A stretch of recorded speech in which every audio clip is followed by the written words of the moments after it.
Les RH se mettent à table, ce sont aussi des interviews. Et aujourd'hui, on a le plaisir d'être avec Isabelle Merlière. Isabelle, bonjour. Bonjour Lazare. Ce que je voudrais, c'est que tu nous présentes ton parcours, qu'on sache exactement quelles sont tes responsabilités dans la fonction publique hospitalière. Donc bonjour à tous, donc Isabelle, je suis responsable RH dans la fonction publique hospitalière. J'ai pour principale mission le recrutement et je travaille également sur des missions spécifiques telles que les risques psychosociaux. Isabelle, peux-tu nous expliquer les différents modes de recrutement dans la fonction publique hospitalière? Donc aujourd'hui, dans la fonction publique hospitalière, il existe différents modes de recrutement.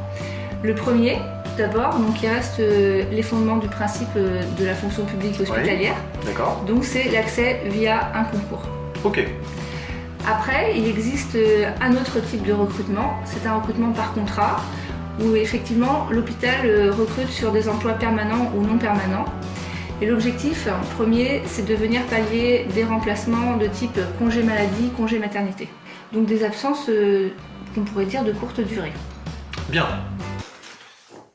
Ah oui, c'est rude comme méthode de recrutement quand même, on peut dire.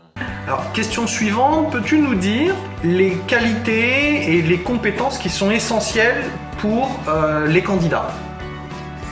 Donc aujourd'hui, pour un recrutement dans la fonction publique hospitalière, on va privilégier les compétences par rapport aux qualités.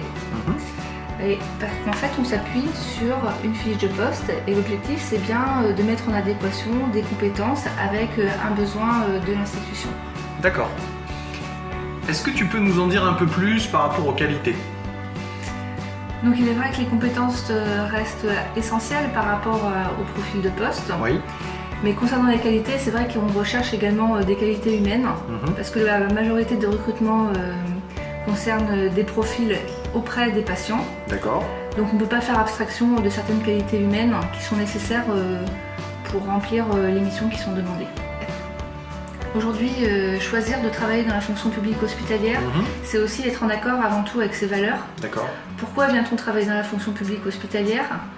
Je pense qu'il est vraiment important d'être en accord avec soi-même et en cohérence avec ses valeurs professionnelles.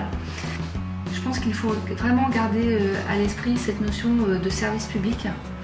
On est avant tout au service des patients. Alors il est vrai que la majorité des recrutements restent des recrutements auprès des patients. Oui.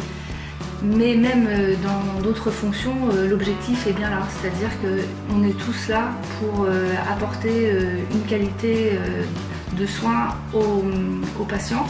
Et je pense qu'il est vraiment essentiel d'avoir en tête cette notion-là, cette valeur. You've got a couple hairline fractures, but the knife missed your spleen by half an inch.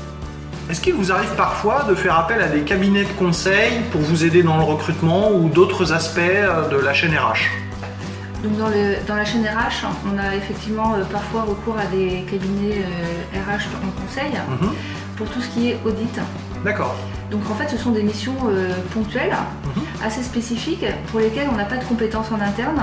Et pour avoir une neutralité aussi dans la mission, il est vrai qu'il est plus opportun d'avoir recours à un cabinet de conseil RH. D'accord. Je pense notamment à des missions comme les risques psychosociaux ou des audits sur des missions spécifiques en cas de conflit. Donc il est vrai que ça nous arrive assez souvent d'avoir recours à un cabinet RH. Ok. J'en profite justement pour dire que nous aurons un blog au mois de janvier pour parler justement de tout ce qui est l'épuisement professionnel, la santé au travail, et on aura une contribution d'Isabelle donc, qui participera à l'écriture de ce blog. C'est tout pour moi. Je te remercie Isabelle de nous avoir accueillis aujourd'hui. Merci Lazare. Et puis à bientôt. À bientôt.